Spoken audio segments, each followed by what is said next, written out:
The Ingram School of Engineering will offer a mechanical engineering degree program in the fall of 2022.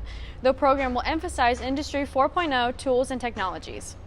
Live Oak Hall is being built off of Sessom Drive and Pecos Street. The building is expected to be finished by August 2022. Even though students may dislike the changes in downtown, businesses have seen the positive impacts the departments have. For Bobcat Update, I'm Paige Greene. Many students have received a Bobcat Trace email before, which notifies you you've been in the same class as a COVID-positive student. Freshmen living in the dorms receive these same emails, but do not get notified if they've been living with someone who has COVID. Resident assistants find this very concerning because the only notification they get is from the student. The only time I've ever been notified about a student on my floor having COVID is whenever the student themselves reached out to me and asked me about, like, hey, what do I do now? COVID-positive dorm residents are told to make arrangements to isolate at home or another location that meets their needs. If there's any delay in arrangements, they can then inform their front desk or housing staff. Last year, the campus had several places for quarantining COVID-positive students. This year, students are told to make arrangements on their own. What they did last year, they had a lot of places for quarantine. Like they had, like the whole 6th floor of this dorm was a quarantine floor, but now the problem is that they don't have enough room for people. Like they had people living in study rooms. So quarantine is, like, having quarantine places is a good measure, but now they don't have that and they're just sending people home. But a lot of people, they can't go home, so they might try to hide their COVID symptoms or just try to stay on the down low. Some RAs say the Department of Housing and Residential Life does not do enough to keep students informed, especially those who live in on-campus housing.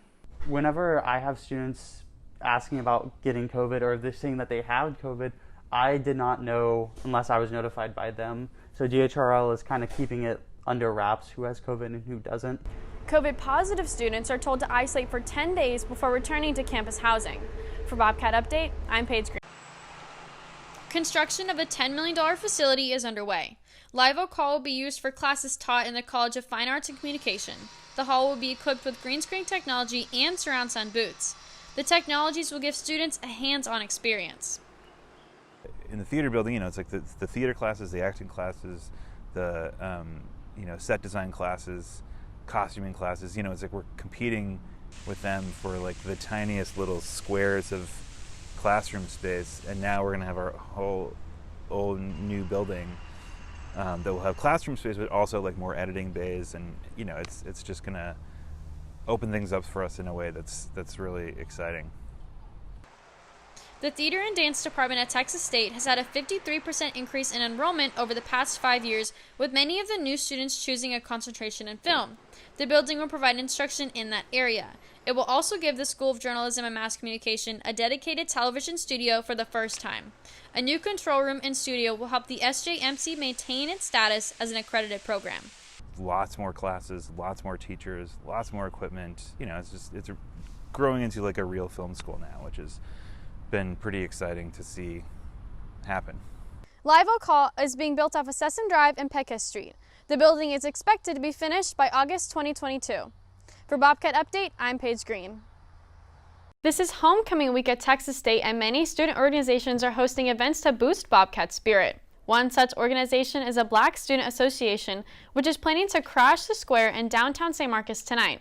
Another event the association has planned is a 90s-themed skate party in Austin tomorrow evening. The association will round out the week with a car show at the Bobcat Village apartment complex on Friday. E-commerce giant Amazon says it's planning to hire as many as 3,000 workers for the holiday season. The roles to be filled include stowing, packing, and shipping. The jobs have an average starting pay of $18 an hour and may include a signing bonus of up to $3,000. The jobs are considered seasonal, but the company says some of the new employees could land permanent positions. The hiring spree comes as Amazon launches its newest fulfillment center in Pflugerville. Amazon already has 10 centers in the Austin metro area, including one in St. Marcus.